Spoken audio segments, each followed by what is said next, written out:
नमस्कार आप सभी को। सीबीएसई क्लास 10th और 12th की इस बोर्ड की सीरीज़ में आपका फिर से स्वागत है।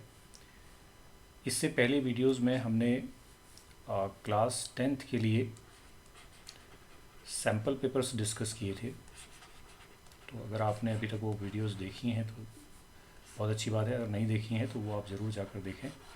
सैम्पल पेपर्स हमने डिस्कस कर दिए हैं जो सीबीएसई ने इशू किए हैं 24-25 के एग्ज़ाम के लिए, और बेसिक जो कि 241 कोड है और स्टैंडर्ड जो कि 41 है, इन दोनों के लिए हमने कंप्लीट डिस्कशन किया है टॉपिक वाइज।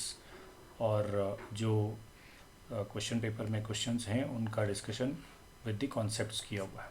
तो ये आप ज़रूर समझ लें, आपको इससे एक अच्छा आइडिया आ जाएगा कि क्वेश्चंस किस तरह से बोर्ड एग्ज़ाम में पूछे जा रहे हैं। आज हम थोड़ा सा इम्पोर्टेंट पॉइंट्स डिस्कस करेंगे, क्योंकि जब भी आप तैयारी कर रहे हैं तो आपको किन चीज़ों का ध्यान रखना है बोर्ड के एग्ज़ाम की तैयारी के लिए, स्पेशली मैथमेटिक्स में। Whether you are appearing for basic और स्टैंडर्ड डजेंट मैटर, क्योंकि तैयारी आपकी अच्छी होनी चाहिए। कोई भी एग्ज़ाम अगर आप अच्छी तैयारी से नहीं देंगे तो उसका जो रिज़ल्ट है वो उतना अच्छा आपको नहीं मिलेगा। तो सबसे पहले हमारे थोड़ा सा सिलेबस की बात करते हैं कि सीबीएसई ने 24-25 के लिए किन चीज़ों पर आपने फोकस करना है, किन टॉपिक्स को आपने कवर करना है और उनकी अच्छी से तैयारी करनी है।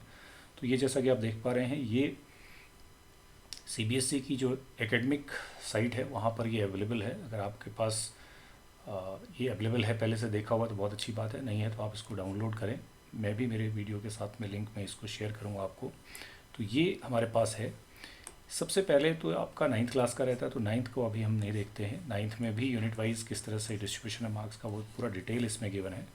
हम सीधा मूव करते हैं क्लास 10th के लिए जो चीज़ें यहाँ हमें तैयार करनी है। तो ये हमारे पास क्लास 10th का जो स्ट्रक्चर है आपके लिए सीबीएसई ने जो डिसाइड किया हुआ है, जिससे बेस पे क्वेश्चन पेपर आपका तैयार होता है, वो ये है। कोर्स स्ट्रक्चर जब अब तक आपको क्लियर नहीं है तब तक आप तैयारी नहीं कर पाएंगे अच्छे से। आपको ये पता होना चाहिए कि कितनी यूनिट्स हैं, किस यूनिट में कौन से चैप्टर्स हैं और किस यूनिट का वेटेज कितना है और कहाँ से क्या चीज़ें पूछी जाती हैं एग्ज़ाम में। So first of all number system. Number system में केवल एक ही चैप्टर है, जैसा कि आप यहाँ पर देख पा रहे हैं। ये आपका एक चैप्टर है जिसका वेटेज है 6 मार्क्स का। तो हम आउट ऑफ 80 की बात कर रहे हैं अभी, क्योंकि +20 आपका इंटरनल होता है इस एग्ज़ाम में भी। ठीक है, क्लास 10th में ये इंटरनल आपका असेसमेंट होता है, तो इसके बारे में बाद में बात करेंगे। तो पहले हम 80 मार्क्स का सिलेबस जिसका एग्ज़ाम देना है हमने बोर्ड का, उसकी बात कर रहे हैं मार्च में। तो नंबर सिस्टम में एक चैप्टर है आपका रियल नंबर्स, जिसमें fundamental theorem of arithmetic, statements after reviewing work done earlier, after illustrating and motivating through examples, proof of irrationality. यहाँ से सबसे इम्पोर्टेंट है ही यही कि square root of 3, square root of 2, square root of 5, इन सब का प्रूफ करने के लिए एक क्वेश्चन आपको 3 मार्क्स में पूछा ही जाएगा, ये पक्का मान के चलिए। तो आउट ऑफ 6 3 मार्क्स का ये है। इसके अलावा कुछ LCM HCF के क्वेश्चंस भी आपसे पूछे जाएंगे इस टॉपिक से। ठीक है, तो यानी इस यूनिट से आपके LCM HCF हो गया और ये इरेशनलिटी का प्रूफ हो गया। तो ये आपका यहाँ से है जो कि 6 मार्क्स कवर करता है। Then come to algebra. Algebra comparatively थोड़ा बड़ी यूनिट है आपके लिए। इसमें आपके पास देखिए एलजेब्रा यूनिट का जो वेटेज है, पहले तो वेटेज देख लेते हैं। वेटेज टोटल है 20 मार्क्स का। अब इस एलजेब्रा के अंदर क्या क्या चीज़ें हैं। सबसे पहले पॉलिनोमियल्स, ज़ीरोज़ ऑफ पॉलिनोमियल पे क्वेश्चन पक्का आपको पूछा जाता है, और relation between zeros and coefficient of quadratic polynomial. तो क्वाड्रेटिक पॉलिनोमियल ज़ीरोज़ कैसे फाइंड आउट करते हैं, और रिलेशनशिप जो है, आप जब कोई क्वाड्रेटिक पॉलिनोमियल लिखते हैं x² + bx + c टाइप का, तो इसमें जो कोफिशिएंट्स हैं यानी a b c और इसके ज़ीरोज़ जिन्हें हम अल्फ़ा बीटा कहते हैं, जैसे कि अल्फ़ा + बीटा लिखते हैं हम -b/a लिखते हैं, अल्फ़ा × बीटा c/a लिखते हैं। तो ये रिलेशन को वेरीफाई करने से रिलेटेड एक क्वेश्चन यहाँ से इस चैप्टर से ज़रूर पूछा जाता है। इट इज़ नॉर्मली ऑफ 2 और 3 मार्क्स का ये क्वेश्चन यहाँ से एक पक्का आपके पास आएगा। इसके अलावा यहाँ से इस टॉपिक से आपके पास क्वेश्चन 1 मार्क का भी आएगा, जो कि MCQs में आपको मिलेगा सेक्शन ए में। Move to next chapter, that is linear equation, pair of linear equations in 2 variable. यहाँ पर भी आपको सॉल्यूशन से रिलेटेड सॉल्यूशन कैसे करना है लीनियर इक्वेशंस का, या फिर कोई एक वर्ड प्रॉब्लम, तो ये यहाँ से ज़रूर पूछी जाएगी। Pair of linear equation in 2 variable, graphical method of their solution. तो ग्राफिकल मैथड पर भी क्वेश्चन कई बार देखा गया, 3 मार्क्स में पूछा जाता है, ये आप अच्छे से तैयार कर लें। इसके अलावा जो कंडीशन है सॉल्यूशन की, जिसमें यूनिक सॉल्यूशन, अगर हम यूनिक सॉल्यूशन की बात करें तो यूनिक सॉल्यूशन कब होता है, जब a1/a2 is not equal to b1/b2 होता है। a1 a2 b1 b2 coefficients हैं आपकी इक्वेशन, चूँकि लीनियर इक्वेशन होती कैसी हैं, a1x b1y plus c1 is equal to 0, a2x plus b2y plus c2 is equal to 0। इस तरह से ये इक्वेशंस आपकी होती हैं, तो उसमें यूनिक सॉल्यूशन। देन होता है नो सॉल्यूशन। यूनिक सॉल्यूशन को आप इंटरसेक्टिंग लाइंस भी कहते हैं, ये आप समझ लें। फिर नो सॉल्यूशन होता है यानी पैरेलल लाइंस। नो सॉल्यूशन के लिए जब आप जाते हैं तो वहाँ पे a1/a2 is equal to b1/b2 होता है, लेकिन नॉट इक्वल टू c1/c2 होता है। पॉजिटिव इक्वल होते हैं, ये सेकेंड। फिर इसके बाद आता है infinite solution, infinite many solution. तो इनफाइनाइट सॉल्यूशन में तीनों ही इक्वल हो जाते हैं, a1/a2 b1/b2 एंड c1/c2। तो ये आपको ठीक से समझना है, ये आपके लिए बहुत इंपॉर्टेंट है। तो यहाँ पर आपसे ज़रूर इससे क्वेश्चन पूछा जाएगा। यहाँ से आप कम से कम मान कर चलिए कि आपके पास 5 मार्क्स तक या इससे ज़्यादा भी 5 to 7 मार्क्स का क्वेश्चन यहाँ से पूछा जाएगा। अगर ग्राफिकल मेथड आता है तो 3 मार्क्स में ये क्वेश्चन आ जाता है, और ये तो बड़ा क्वेश्चन आता है 5 मार्क्स में आता है यहाँ से। तो 5 to 7 या 8 मार्क्स तक आपको यहाँ से पूछा जा सकता है आउट ऑफ 20, क्योंकि हम कह रहे हैं इस यूनिट का वेटेज जो है वो 20 मार्क्स का है। काफ़ी वेटेज रखती है ये यूनिट आपके एग्जामिनेशन के पॉइंट ऑफ व्यू से। इसके बाद आप देखिए, इसके बाद जो अगली बात है वो है आपका चैप्टर क्वाड्रेटिक इक्वेशन। सारे चैप्टर बहुत इंटरेस्टिंग है और बहुत सिंपल है, ज़्यादा कुछ है नहीं सिलेबस में, ये आप अच्छे से तैयार करेंगे। Standard form of quadratic equation. Quadratic equation आपको मालूम है ax² plus bx plus c is equal to 0, यानी जैसे आप अभी तक क्वाड्रेटिक पॉलिनोमियल कह लेते हैं, अब इक्वल टू 0 करेंगे तो ये इक्वेशन बन जाएगी। तो इस इक्वेशन के बारे में पढ़ना है, सॉल्यूशन आपने पढ़ना है क्वाड्रेटिक इक्वेशन का, ऑनरी रियल रूट्स। अब यहाँ पे डी डिस्क्रिमिनेंट के बारे में ज़रूर पढ़ना है आपने। डी इक्वल टू 0 हो सकता है, डी ग्रेटर देन 0 हो सकता है, डी लेस देन 0 हो सकता है। डी का मतलब क्या है, that is b² minus 4ac। तो ये आपको समझना है। अगर ये 0 है तो रियल एंड इक्वल रूट्स हैं। तो ये मैं आपको रिवाइज भी कराता जा रहा हूँ इंपॉर्टेंट पॉइंट्स को। इसके बाद अगर ये ग्रेटर देन 0 है तो रियल एंड डिस्टिंक्ट रूट्स होते हैं, डिस्टिंक्ट रूट्स। इसके बाद अगर ये लेस देन 0 है तो नो रियल रूट्स, जिसमें आप सॉल्व नहीं करते इक्वेशन को। तो ये आपने यहाँ से पढ़ना है। इसके अलावा यहाँ से वर्ड प्रॉब्लम भी पूछी जाती है, जो अब बड़ी कॉमन है। वर्ड प्रॉब्लम इस टॉपिक से आपसे पूछी ही जाती है। तो ये एक आपका 5 मार्क्स का क्वेश्चन या फिर 3 मार्क्स का क्वेश्चन ये बनता है, और यहाँ से भी आपका 2 या 3 मार्क्स या 4 मार्क्स तक का यहाँ से बनता है। तो ये चैप्टर भी कम से कम 5 से लेकर के 7 मार्क्स तक कवर करता है आपके लिए।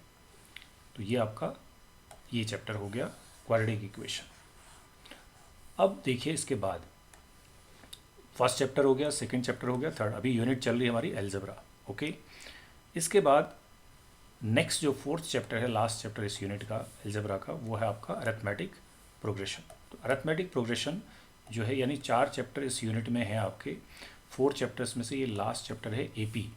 तो एपी का भी आपका जो टॉपिक है वो बहुत इंपॉर्टेंट है। यहाँ से आपको कम से कम 5 मार्क्स से लेकर के 6 मार्क्स तक के क्वेश्चंस पूछे जाते हैं, जिसमें आपको कुछ नहीं, ए nth टर्म निकालना, a plus n-1 into D, ये पता होना चाहिए।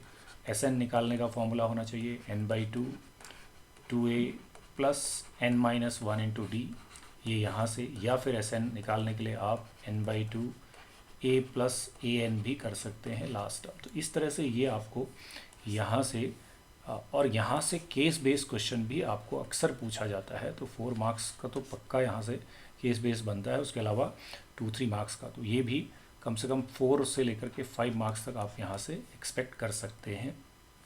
अगर केस बेस आया तो 1-2 नंबर का क्वेश्चन और बीच में आपको मिलेगा। तो ये आपका हो गया 20 मार्क्स का यूनिट है, जो कि आपकी अलजेब्रा है, सेकेंड यूनिट। ठीक है, तो इसके बाद आप वापस देखिए, अब हम देखते हैं कि नेक्स्ट जो यूनिट है हमारी, तो दो यूनिट की हम बात कर चुके हैं। तीसरी यूनिट कोऑर्डिनेट ज्योमेट्री है, जो कि 6 मार्क्स की है। तो आपका मालूम है कि एक ही चैप्टर आपके पास कोऑर्डिनेट ज्योमेट्री का है, वो आप देखिए, ये आपके पास कोऑर्डिनेट ज्योमेट्री का सिंगल चैप्टर है, जिसका वेटेज आपके पास 6 मार्क्स का है। तो इस 6 मार्क्स में कॉन्सेप्ट है ज्योमेट्री का, ग्राफ ऑफ लीनियर इक्वेशन है, डिस्टेंस फार्मूला, सेक्शन फार्मूला। तो यहाँ पे distance formula, distance find out करना 2 पॉइंट्स के बीच में, अगर मान लीजिए P पॉइंट है कोई x1 y1, Q पॉइंट है x2 y2, तो इनके बीच में डिस्टेंस फार्मूला आपको लगाना आना चाहिए, x2 माइनस x1 या x1 माइनस x2 का whole square plus y2 minus y1 का होल स्क्वायर। तो ये आपको आना है। इसके अलावा सेक्शन फार्मूला, जिसमें आप ये देखते हैं कि कोई एक पॉइंट है जो कि m/n में डिवाइड करता है कोई 2 पॉइंट को, x1 और y1, B पॉइंट यहाँ पे x2 y2 है। आपको एक पॉइंट के कोऑर्डिनेट्स फाइंड आउट करने होते हैं, जो कि xy है, with the help of the ratio. तो यहाँ पे x is equal to mx2 plus nx1 upon m plus n होता है, और y की जो वैल्यू है वो my2 plus ny1 upon m plus n होती है। तो ये आपने 2 फॉर्मूले का यूज़ यहाँ से देखना है, तो इसका एप्लीकेशन आपको मिलेगा। तो यहाँ से आपको 6 मार्क्स का पूछा जाता है, तो ये आप अच्छे से तैयार करेंगे। ये आपकी हो गई यूनिट 3। ठीक है, अब वापस हम लोग देखते हैं, हमारे पास जो नेक्स्ट यूनिट है, 4th यूनिट, वो है ज्योमेट्री। ज्योमेट्री 15 मार्क्स का कंट्रीब्यूशन करती है। अब ज्योमेट्री में आपको देखना है कि ज्योमेट्री में आपके पास जो चैप्टर्स हैं उनमें ट्रायंगल है सबसे पहले।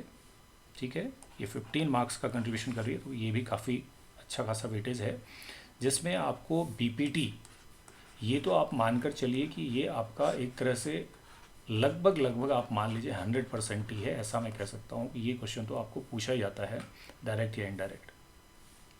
ठीक है, तो ये बीपीटी को आपको यहाँ से पढ़ना है ज़रूर। इसके अलावा सिमिलरिटी के जो कॉन्सेप्ट हैं, सिमिलरिटी के बेस पर आपके क्वेश्चंस आपको पूछे जाते हैं। तो सिमिलरिटी के जो क्राइटेरियंस हैं, प्रूफ तो केवल इसी का पूछा जाता है, तो बाकी के प्रूफ नहीं पूछे जाते, बाकी जो सब चीज़ें देख रहे हैं आप। ठीक है, तो ये इनको आपका यूज़ आपके क्वेश्चंस में आपका आएगा, यानी एप्लीकेशन, इनकी एप्लीकेशन आपको आनी चाहिए, तो इन पर बेस्ड क्वेश्चन आपसे पूछे जाएंगे। तो बीपीटी जो कि एक ही थ्योरम है, तो ये आपकी लगभग 100% हो जाती है कि ये तो पूछी ही जानी है आपसे। तो बेसिक प्रोपोर्शनलिटी थ्योरम आप ज़रूर पढ़ लेंगे। तो इसके हमने इससे रिलेटेड काफ़ी चीज़ें डिस्कस भी की हैं, और इस बीपीटी का प्रूफ मैंने हमारे जब सैम्पल पेपर्स हम लोग सॉल्व कर रहे थे तो वहाँ पर एक्सप्लेन भी किया हुआ है, और सिमिलरिटी के भी बहुत सारे क्वेश्चंस हमने ट्रायंगल के डिस्कस किए हैं वहाँ पे, तो आप जाकर के वहाँ ज़रूर देख लें। तो बीपीटी को हम अलग से भी किसी दिन और ले लेंगे, इसकी अलग से एक वीडियो बना देंगे। दूसरा चैप्टर है सर्कल। सर्कल में भी आपको tangent to a circle at a point of contact, तो यहाँ से भी एक थ्योरम ज़रूर पूछी जाती है। तो ये या तो ये पूछा जाएगा कि tangent at the point of contact is perpendicular to the radius, मतलब हम कहते हैं अगर कोई सर्कल है और यहाँ पे कोई टेंजेंट है कि ये जो पॉइंट ऑफ कांटेक्ट है, तो radius is perpendicular to tangent. तो एक तो यही थ्योरम हो जाती है, जिसमें आप ये प्रूव करते हैं कि this OP is perpendicular to this tangent, ये जो टेंजेंट है। दूसरा, ये थ्योरम तो बहुत बार पूछी जाती है, जिसमें tangent drawn from an exterior point to a circle are equal, ये आपको प्रूव करना होता है। तो यहाँ पे पी ए पी बी आपको इक्वल प्रूव करने होते हैं। तो ये बहुत ही सिंपल सी थ्योरम है, इसका प्रूफ मैंने हमारी जो वीडियो है सैम्पल पेपर सॉल्व करते वक्त तो ये समझाया हुआ है, तो इसको आप ज़रूर देखेंगे। तो ये दोनों के ही प्रूफ आपके सिलेबस में है, ये दोनों ही पूछे जा सकते हैं आपसे। तो ये आपका ये हो गया। इसके अलावा हाँ, ये हमारा सर्कल में 2 ही चीज़ें हो गई, इस पर बेस्ड क्वेश्चंस हो गए। तो आपकी ये यूनिट चूँकि देखिए 15 मार्क्स की यूनिट है, तो काफ़ी सारी चीज़ें इसमें से पूछी जाएंगी आपसे थ्योरम्स के अलावा भी। अब वापस हम लोग देखते हैं फिर से, हमारी ये ज्योमेट्री की यूनिट हो गई। अब आते हैं ट्रिग्नोमेट्री। ट्रिग्नोमेट्री 12 मार्क्स का वेटेज है। तो ट्रिग्नोमेट्री को अगर हम देखें तो ये हमारा ट्रिग्नोमेट्री का है ये देखिए ट्रिग्नोमेट्री, जो आपका ट्रिग्नोमेट्री है ये 12 मार्क्स का वेटेज रख रही है। तो यहाँ से आपको एक तो सबसे पहली चीज़ आपको एंगल्स की values 0 degree, 30 degree, 45 degree, 60 degree and 90 degree, ये सारे रेशियोज़ की वैल्यूज़ आपको मालूम होनी चाहिए, ये आपको याद रखना है। तो इसका एक शॉर्टकट तरीका भी है जिसको मैंने एक्सप्लेन भी किया है पिछली वीडियो में। अगर आप सैम्पल पेपर सॉल्व करेंगे तो वहाँ पे मैंने कोशिश की है कि हर क्वेश्चन के साथ रिलेटेड जो कॉन्सेप्ट है वो आपको एक्सप्लेन किया है। ये हो गया। इसके बाद आइडेंटिटी आपको आइडेंटिटी बेस्ड क्वेश्चन आपको ज़रूर मिलेगा। Sine square A plus cos square A is equal to 1, एक आइडेंटिटी ये है। एक है sec square A minus tan square A is equal to 1, और एक है cosec square A minus cot square A is equal to 1। ये 3 identity पर बेस्ड क्वेश्चन भी आपसे पूछे जाते हैं। और इसके अलावा एक क्वेश्चन बड़ा यहाँ से जो है आपको ये 5 मार्क्स में पूछा जाता है, जो कि हाइट्स एंड डिस्टेंस से आएगा। ये बहुत इंपॉर्टेंट है। एंगल ऑफ एलिवेशन, जब आप नीचे से ऊपर देखते हैं तो एलिवेशन बनता है ये, और जब आप ऊपर से नीचे देखते हैं तो ये डिप्रेशन बनता है ये। तो ये 2 चीज़ें आपको बड़े अच्छे से समझनी है और यहाँ से बहुत अच्छे से प्रैक्टिस करनी है। तो ये यूनिट आपको 12 मार्क्स देकर जाती है। तो ये आपका हो गया यूनिट 5, जो कि 12 मार्क्स का वेटेज आपके लिए रखती है। अब आते हैं हम मेंसुरेशन आपको 10 मार्क्स का वेटेज रखता है। तो मेंसुरेशन का जो है 10 मार्क्स का, देखिए क्या क्या चीज़ें आपने पढ़नी है मेंसुरेशन में वो हम देख लेते हैं यहाँ पे। तो ये हमारे पास है मेंसुरेशन। यहाँ पे आपके पास 2 चैप्टर हैं, एक तो 2D का यानी एरिया रिलेटेड टू सर्कल, दूसरा है सरफेस एरिया एंड वॉल्यूम। तो ये आपका 2 चैप्टर यहाँ पर हैं आपके लिए, और ये दोनों चैप्टर मिला करके जो वेटेज रखते हैं वो 10 मार्क्स का वेटेज रखते हैं। तो 10 मार्क्स के वेटेज के लिए आप ये 2 तैयार करेंगे चैप्टर्स। तो यहाँ पर आपको एक तो आर्क लेंथ, जो आपकी बेसिक चीज़ें हैं, रिक्वायरमेंट है सर्कल में। आर्क लेंथ के लिए फॉर्मूला, इससे मैं कहता हूँ कि आप सर्कल का सरकमफ्रेंस अगर जानते हैं तो उसको θ/360 से मल्टीप्लाई कर दो तो आर्क लेंथ आ जाता है। फिर एरिया ऑफ सेक्टर जब आप करते हैं तो आपको यहीं पर कुछ नहीं करना होता, बहुत सिंपल सा काम करना होता है। यहाँ पर ही क्या करना होता है, πr², जो कि सर्कल का एरिया होता है, उसको θ/360 से आप मल्टीप्लाई कर लेते हैं। थीटा जो है वो सेंटर पर बनने वाला एंगल है। इसी तरह से फिर एरिया ऑफ सेगमेंट। तो एरिया ऑफ सेगमेंट जब निकालते हैं तो area sector minus area triangle करते हैं। तो इतनी चीज़ें आपको ये 3 फॉर्मूले का यूज़ आपका इस फर्स्ट वाले में है, जो आपके, और एंगल भी आपके लिए बहुत ज़्यादा नहीं आएंगे, 60, 90 और 120 तक के एंगल्स की ही बात आपसे वो करता है। तो यानी अगर आपके पास एक सर्कल है, सर्कल में ये आपने 2 रेडियाई को इस तरह से अगर ड्रॉ कर दिया है, तो ये जो हिस्सा देख रहे हैं आप, ये सेक्टर है। इसमें ये वाला जो हिस्सा है ये आपका आर्क लेंथ है, जिसका फॉर्मूला मैंने पहले लिखा है ये, और ये वाला ये सेक्टर है। अगर यहाँ पर मैं एक कॉर्ड भी ड्रॉ कर देता हूँ तो ये जो नीचे हिस्सा है ये आपका सेगमेंट है। तो सेगमेंट का जो एरिया है वो सेक्टर माइनस ट्रायंगल आपका डिपेंड करता है कि अगर एंगल 90 है तो हाफ बेस इंटू हाइट करेंगे, 60 है तो इक्विलेटरल का फॉर्मूला लगाएंगे, और अदरवाइज ट्रायंगल का एरिया 1/2 r² sin थीटा से भी आप कर सकते हैं। इसको भी मैंने इस तरह के क्वेश्चंस को आपसे डिस्कस किया हुआ है जब हमने सैम्पल पेपर किए थे। सरफेस एरिया वॉल्यूम में आपके पास combination of any of 2 of the following, 2 से ज़्यादा सॉलिड पूछेगा नहीं, cube, cuboid, sphere, hemisphere and cylinder and cone. तो इनमें से कोई 2 के कॉम्बिनेशन से रिलेटेड क्वेश्चन आपसे पूछेगा। तो combination of any 2 of the following, तो अगर cube, cuboid, sphere, hemisphere, right circular cylinder and कोन, इतना आपसे पूछा जाना है। अब बचती है आपकी लास्ट यूनिट। जो लास्ट यूनिट है आपकी स्टैटिस्टिक्स एंड प्रोबेबिलिटी की, ये देखिए आप, ये लास्ट यूनिट 11 मार्क्स का कंट्रीब्यूशन करती है। तो ये आप अगर देखें तो ये लास्ट यूनिट आपके लिए 18 मार्क्स, और ये सबसे सिंपल यूनिट होती है। इसमें आपको बहुत ज़्यादा कुछ तैयारी करने की, मेहनत करने की ज़रूरत नहीं। लेकिन अगर आप देखें तो मीन, मीडियन, मोड, यहाँ से आपके पास एक 5 मार्क्स का क्वेश्चन बन जाता है। 11 मार्क्स हम टोटल कह रहे हैं, तो उस 11 में से आप 5 मार्क्स तो ये निकाल दीजिए आप, कोई ना कोई एक क्वेश्चन आपसे यहाँ पे पूछा जाएगा। अगर आप मीन निकालते हैं तो मीन का फॉर्मूला आप लगाएं। मैं सजेस्ट करूँगा कि मैंने अपनी वीडियो में भी आपको एक्सप्लेन किया है, 2-3 क्वेश्चन हमने इस तरह के किए थे कि हम जो है शॉर्टकट मेथड का यूज़ करते हैं जिससे हमारी करेक्ट कैलकुलेशन हो जाती है और सही आंसर आ जाता है। तो वो एज्यूम मीन एक तरह से है, उसमें हम एक मीन एज्यूम करते हैं, फिर वहाँ पे सिग्मा एफ आई यू आई और सिग्मा एफ आई करते हैं और इंटू एच क्लास साइज। तो ये मीन का फॉर्मूला है। अगर कोई डायरेक्ट ही करना चाहता है तो फिर उसके लिए भी फॉर्मूला है sigma F I x I upon sigma F I, ये डायरेक्ट का फॉर्मूला है। तो डायरेक्ट में भी आप कर सकते हैं, बट सजेस्टेड यही है। इसी तरह से आप मीडियन निकालेंगे, मीडियन का भी क्वेश्चन हो सकता है, ये दोनों चीज़ें साथ भी हो सकती हैं। तो मीडियन जब आप करेंगे तो मीडियन के लिए आपको क्या करना होता है, पहले मीडियन क्लास ढूंढना होता है, क्युमुलेटिव फ्रीक्वेंसी की टेबल बनानी होती है, मीडियन क्लास ढूंढना है, फिर L plus n/2 minus C F upon F into H, ये करना होता है। तो इस पर भी हमने क्वेश्चंस किए हैं। तब फिर मोड अगर आपका आता है तो मोड के लिए आप करते हैं, तो मोड का फॉर्मूला आप अप्लाई कर लेंगे। इस तरह से आप ये तीनों का यूज़ इस फर्स्ट वाले में देखेंगे। इसके बाद आप देखिए प्रोबेबिलिटी से बहुत सिंपल क्वेश्चन आपसे पूछा जाता है। तो प्रोबेबिलिटी में डेफिनेशन आपको आनी चाहिए, सिंपल प्रॉब्लम्स फाइंडिंग प्रोबेबिलिटी। तो यहाँ से आपका 5 मार्क्स है, तो बाकी 4 मार्क्स तक यहाँ पर पूछा ही जाता है और 1-2 मार्क्स का और इसमें आपका आ जाएगा। तो ये आपका टोटल 11 मार्क्स का ये इस तरह से पूछा जाता है। तो ये तो रहा आपका सिलेबस। तो ये आपको ज़रूर पता होना चाहिए जब आप एग्ज़ाम की तैयारी कर रहे हैं, मैथमेटिक्स पढ़ रहे हैं, तो आपको किन चीज़ों को पढ़ना है, किन पर फोकस करना है, कैसे क्वेश्चंस तैयार करने हैं, वो आपके पास एक लिस्ट होनी चाहिए, ये आपके पास होना चाहिए। अब हम देखें कि सीबीएसई में जो क्वेश्चन पूछे जाएंगे वो किस कैटेगरी के या किस तरह के क्वेश्चन पूछते हैं।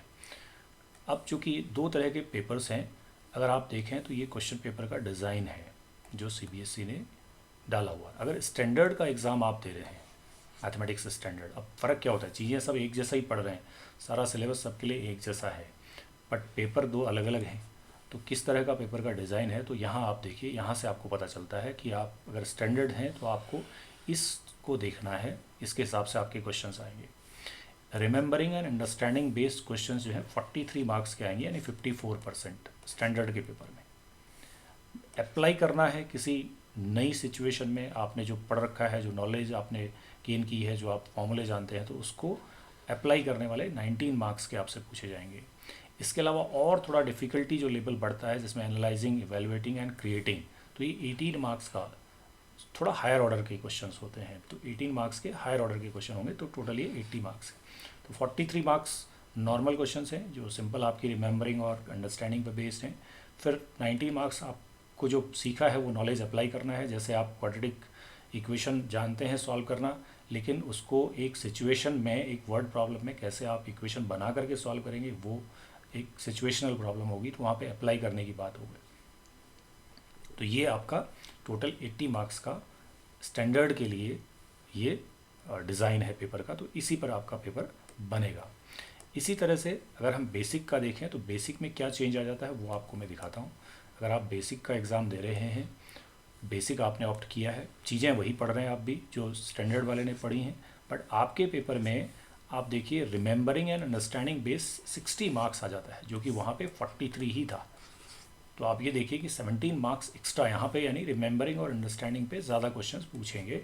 यानी ये थोड़ा लेवल क्वेश्चंस का आउट ऑफ 80 जो है 60 मार्क्स तो वो सिंपल पूछेगा, जिसमें आपको कुछ याद हैं चीज़ें और कुछ आप समझते हैं क्वेश्चंस को करना, तो उससे कर लेंगे। नॉलेज अप्लाई करने वाले क्वेश्चंस में केवल 12 मार्क्स ही पूछेंगे वहाँ पे, ठीक है। और इसी तरह से जो थोड़ा हायर ऑर्डर के क्वेश्चंस हैं, जिनको हमने देखा था पिछले इस वाले में, जो स्टैंडर्ड के लिए था उसमें 18 मार्क्स था और ये अप्लाई करने वाला 9 मार्क्स था, तो यहाँ ये कम हो गया है, 19 की जगह 12 हो गया है और 18 की जगह ये 8 मार्क्स का ही केवल यहाँ पे हायर ऑर्डर क्वेश्चंस रहेंगे। यानी ज़्यादा फोकस यहाँ पे, क्वेश्चंस का लेवल थोड़ा सा यहाँ पे सिंपल हो जाता है, बस यही फ़र्क है, बाकी चीज़ें सब एक जैसा ही पढ़ रहे हैं। तो ये रही आपकी 80 मार्क्स की पूरी जो आपकी पेपर की डिज़ाइन है। आपके सीबीएसई में जो पूछे जाने वाले क्वेश्चन वो किस तरह से पूछे जाएंगे, तो स्टैंडर्ड और बेसिक, तो किसको किस तरह से तैयारी करनी है वो भी यहाँ से आप इस डिज़ाइन को देख करके समझ सकते हैं। अब आते हैं, हम बात करते हैं जो हमारा इंटरनल असेसमेंट होता है। तो इंटरनल असेसमेंट का अगर आप देखें तो ये 20 मार्क्स का जो आपका इंटरनल असेसमेंट है, जो स्कूल लेवल पे होता है, उसमें जो आपके पेन पेपर टेस्ट और मल्टीपल असेसमेंट है 5+5, यानी जो आप पीरियोडिक टेस्ट वगैरह देते हैं और जो मल्टीपल असेसमेंट आपके होते हैं, उसमें से 10 मार्क्स ले लिए जाते हैं, जो भी आपने स्कोर किए हैं रिड्यूस टू 10 होते हैं। इसके अलावा आपसे एक पोर्टफोलियो बनवाया जाता है जो 5 मार्क्स का होता है। इसके अलावा कुछ प्रैक्टिकल यानी एक्टिविटीज़ आपको कराई जाती हैं जो 5 मार्क्स का कंट्रीब्यूशन करती हैं। तो ये स्कूल लेवल का असेसमेंट है, इसमें कोई बाहर से कोई एग्ज़ाम नहीं होना है। तो ये स्कूल लेवल पे ही डिसाइड होती हैं, ये सारी चीज़ें आपको करवाई जाती हैं और फिर इसके बेसिस पे आपके आउट ऑफ 20 आपको मार्क्स दिए जाते हैं और वो अपलोड किए जाते हैं CBSE की वेबसाइट पे। तो इस तरह से आपका जो पूरा पेपर है वो 80+20। एक और चीज़ इंपॉर्टेंट है, मैं अपनी पिछली वीडियोस में भी कई बार बता चुका हूँ कि यहाँ पर आपको कंबाइंड यानी जो 100 मार्क्स है उसमें से 33 लाना होता है, इररेस्पेक्टिव कि आप इसमें कितना लाए और इसमें कितना लाए। मतलब अगर किसी स्टूडेंट के मान लीजिए यहाँ पे 20 में उसको मान लीजिए 15 मिले, तो अब उसको कितने चाहिए, 18 ही चाहिए। तो 80 में 18 आएंगे तो प्लस उसके 33 हो जाएंगे, तो वो इस तरह से क्लियर कर जाता है एग्ज़ाम। तो एग्ज़ाम क्लियर करना, पास करना यहाँ पे बहुत ज़्यादा कोई मुश्किल काम नहीं है क्लास 10th में, क्योंकि इंटरनल में आपके ज़्यादातर ठीक ठाक नंबर होते हैं। तो आपको यहाँ पे पास होने के लिए बहुत कम नंबर चाहिए होते हैं, जो कि क्लास 11th या 12th में नहीं होता, वहाँ पे सेपरेटली पास होना होता है। तो बट अगर आप अच्छा स्कोर करना चाहते हैं तो what ever choice you have taken, means कि स्टैंडर्ड या बेसिक, तो आपको तैयारी करने के लिए ये चीज़ें मालूम होनी चाहिए। आपको अपने सिलेबस के सारे यूनिट वाइज चीज़ें मालूम होनी चाहिए और यूनिट वाइज ही आपकी प्रिपरेशन भी होनी चाहिए। तो मैं ज़रूर सजेस्ट करूँगा आपको कि whenever you are preparing for your exam, तो आप यूनिट वाइज ही प्रिपेयर करें। आप किस यूनिट को कितना टाइम देते हैं, कितनी उसमें प्रैक्टिस करते हैं, ये यहाँ आपके सामने होना चाहिए। और किस तरह के क्वेश्चन किस यूनिट से पूछे जाते हैं वो ज़रूर आप देखेंगे। देखें, आप इस यूनिट में फोकस करेंगे ज़्यादा, क्योंकि आपको 20 मार्क्स दी जाती है। ज्योमेट्री आपको 15 मार्क्स देती है, बट अगर ज्योमेट्री में आपको बहुत ज़्यादा चीज़ें तैयार नहीं कर पाते हैं तो फिर आप बेसिक प्रोपोर्शनलिटी थ्योरम और जो टेंजेंट की थ्योरम है वो थ्योरम्स को ठीक से पढ़ लेंगे।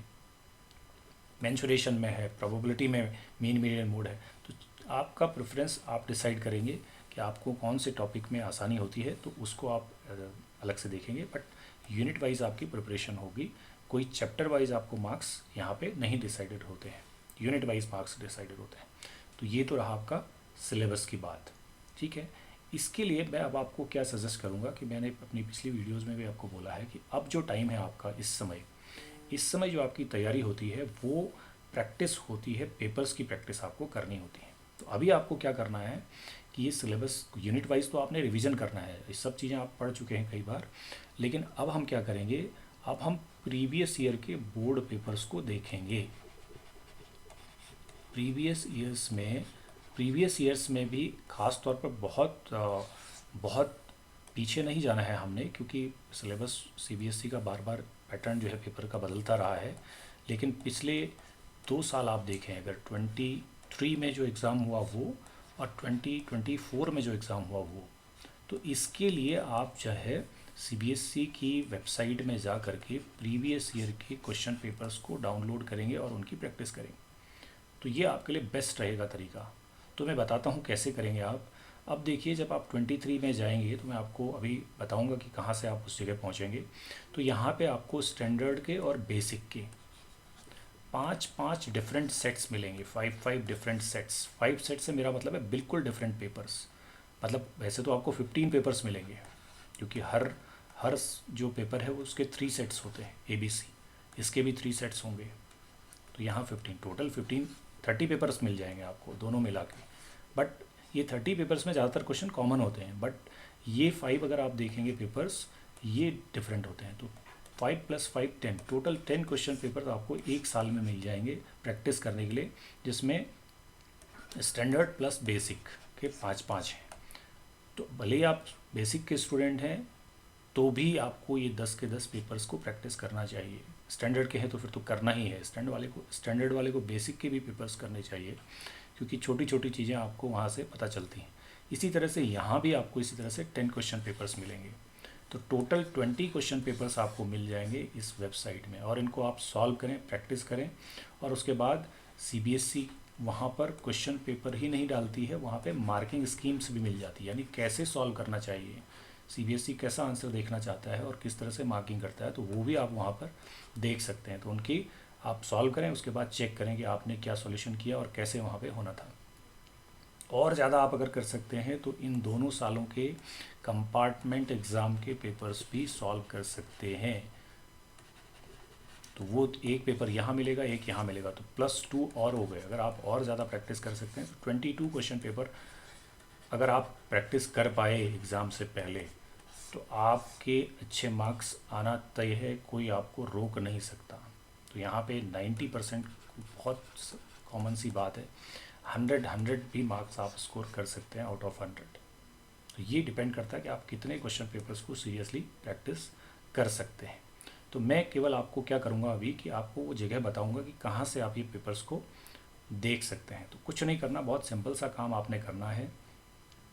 आपने टाइप करना है कहाँ पे, ये देखिए, आप यहाँ पे cbsc.gov.in CBSE new question paper, अगर आप CBSE क्वेश्चन पेपर भी अगर आप लिखेंगे गूगल में, अगर आप ये इतना आप एड्रेस यहाँ डायरेक्ट नहीं पहुँचना चाहते तो आप यहाँ पे CBSE पेपर्स लिखेंगे सर्च करने के लिए, तो आपको ये लिखा हुआ आएगा, ये मिलेगा आपको। देखिए, तो ये आपको यहाँ से इस प्रीवियस ईयर क्वेश्चन पेपर पर जैसे ही आप क्लिक करेंगे तो आपको पहुँचा देगा यहाँ इस जगह पे। तो जब यहाँ आप पहुँच जाएंगे तो फिर आप डिसाइड करिए आपको कौन से ईयर के पेपर पहले देखने हैं। तो आप जैसे ये देखिए प्रीवियस ईयर क्वेश्चन पेपर, यहाँ पे अगर मैं जाऊँ तो ये 23 के हैं। इसके अंदर अगर आप जाएंगे तो मैं आपको दिखाता हूँ किस तरह से।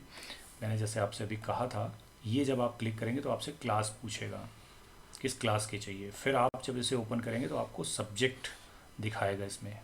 तो आप अपने सब्जेक्ट पर चाहिए जो आपको जिस सब्जेक्ट के पेपर, आप किसी भी सब्जेक्ट के ले सकते हैं क्योंकि हम यहाँ पे मैथ्स की बात कर रहे हैं, but you can go for any subject. ये देखिए, तो ये अब आप यहाँ पे जब पहुँच जाएंगे तो आपको ये दो हेड दिखा रहा है, दो चीज़ें दिखा रहा है, एक बेसिक और ये स्टैंडर्ड।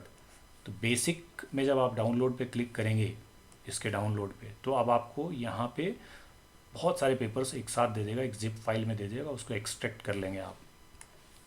इस डाउनलोड पे क्लिक करेंगे, इस पे करेंगे तो यहाँ दे देगा स्टैंडर्ड। तो मैंने जो कहा ना, इसके अंदर आपको मिलेंगे टोटल 15 पेपर्स, लेकिन उस 15 में बहुत सारे आपके कॉमन क्वेश्चंस होते हैं, बट 5 आपको बिल्कुल डिफरेंट मिलेंगे। जैसे कुछ सीरीज़ इस तरह से होगी 430/30 और 1, ऐसा कुछ होगा। तो ये आपका 31 हो गया, फिर 32 होगा तो अलग सेट हो जाएगा, 3 होगा तो अलग हो जाएगा। फिर हर किसी के 3-3 सेट होते हैं ABC, उनमें ज़्यादातर क्वेश्चंस रिपीटेड होते हैं। तो ये आप इस तरह से यहाँ पहुँच सकते हैं। तो ये आपका मैं तरीका आपको बता रहा हूँ, तो आप ये ज़रूर कर लें। ये आपका हो गया, जैसे आपने 23 के लिए किया तो 23 के लिए आप इस तरह से यहाँ पे ये कोई भी सब्जेक्ट जो भी आप चाहते हैं वो आप यहाँ से डाउनलोड कर सकते हैं। अगर आपको किसी दूसरे ईयर का देखना है तो आप दूसरे ईयर पे चले जाएंगे। दूसरे ईयर पे जब जाएंगे तो वहाँ पे आपको ये देखिए, अगर आपको 23 का कंपार्टमेंट का एग्ज़ाम का देखना है तो आप यहाँ पे चले जाएंगे, इस जगह पे, यहाँ से आप इस पर क्लिक करेंगे तो ये कंपार्टमेंट के पेपर्स आपको दिखा देता है जो उसका कंपार्टमेंट का एग्ज़ाम हुआ है। ठीक इसी तरह से अब आप 24 के देखना चाहते हैं तो 24 पे जाइए, अपनी क्लास सेलेक्ट करिए, ऐसे कंपार्टमेंट एग्ज़ाम। तो मैं सजेस्ट करूँगा आपसे कि आप कर सकते हैं। तो ये इतना इतना इतना ये क्वेश्चन बहुत ज़्यादा हमारे लिए काम के नहीं है क्योंकि यहाँ पैटर्न कुछ अलग था एग्ज़ाम का, तो यहाँ लगभग सेम रहा है। तो इस पोर्शन को आप यहाँ से आप क्वेश्चन पेपर डाउनलोड करेंगे और ये आप इनकी प्रैक्टिस करेंगे। अब क्वेश्चन पेपर आपने डाउनलोड कर लिए, इनकी प्रैक्टिस कर ली, मैं मेरी वीडियोस में भी कोशिश करूँगा कि इन पेपर्स का डायरेक्ट आपको लिंक दे दूँ ताकि आप आसानी से वहाँ पे पहुँच जाएं। इसी तरह से फिर मार्किंग स्कीम, तो मार्किंग स्कीम का भी मैं लिंक शेयर करूँगा आपको। मार्किंग स्कीम पे भी इसी तरह से आप पहुँच सकते हैं, मतलब कि स्टैंडर्ड सॉल्यूशन क्या होना चाहिए वो भी CBSE आपको बताता है, जिसके बेसिस पर आपकी आंसर शीट्स का इवैल्यूएशन होता है। तो उसके लिए भी आप जो है क्या करेंगे, यहाँ पर ही जा करके आप क्वेश्चन पेपर की बजाय अब आप मार्किंग स्कीम ढूंढेंगे। जैसे हमने यहाँ पे क्वेश्चन पेपर ढूंढे थे तो क्वेश्चन पेपर पे पहुँच गए थे। अब मैं अगर मार्किंग स्कीम देखना चाहता हूँ तो यहाँ पे मैं मार्किंग स्कीम लिख दूँगा और मार्किंग स्कीम जब डालूँगा CBSE मार्किंग स्कीम, ठीक है, मार्किंग स्कीम जब डालेंगे आप तो मार्किंग स्कीम पे जब आप क्लिक करेंगे तो आपको प्रीवियस ईयर्स की मार्किंग स्कीम्स आपको दे देगा। ये देखिए, तो मार्किंग स्कीम पे भी आप इसी तरह से पहुंच सकते हैं। इसमें सारी, अब ये पेपर्स नहीं हैं, अब आपको लग रहा होगा ये वहीं चले गए, वहीं नहीं गए, अब हम दूसरी जगह पहुंच गए हैं। तो ये अब हम मार्किंग स्कीम्स पे पहुंच गए हैं। आपको जिस पेपर की मार्किंग स्कीम चाहिए वो यहाँ से आपको मिल जाएगी, आप चेक कर सकते हैं। तो पहले नहीं करना है आपने, पहले आप पेपर्स को खुद सॉल्व करें और उसके बाद जो है फिर यहाँ से देखें अपने आंसर्स को कि आपने किस तरह से सॉल्यूशन किया हुआ है। ये यहाँ पर हम क्वेश्चन पेपर्स देख रहे थे और यहाँ पे हम मार्किंग स्कीम्स को देख पा रहे हैं। तो ये आप ज़रूर कर लें। तो अगर आपने ये 22 क्वेश्चन पेपर्स की प्रैक्टिस ठीक से कर ली तो आप बहुत अच्छे मार्क्स जो है वो इस एग्ज़ाम में स्कोर कर सकते हैं। तो ये हमारा आज का डिस्कशन था। आई होप कि आपको कुछ नॉलेजेबल बातें यहाँ से पता चली हैं और आपकी तैयारी में आपको मदद कर पाएंगी, ऐसा मुझे विश्वास है। और मैं आने वाली वीडियोस में अभी इन्हीं बोर्ड के पेपर्स में से कुछ पेपर्स की डिस्कशन या उनसे रिलेटेड कॉन्सेप्ट को लेकर आपके लिए आऊँगा। तो हम मिलते हैं नेक्स्ट वीडियो में। टिल देन, नमस्कार।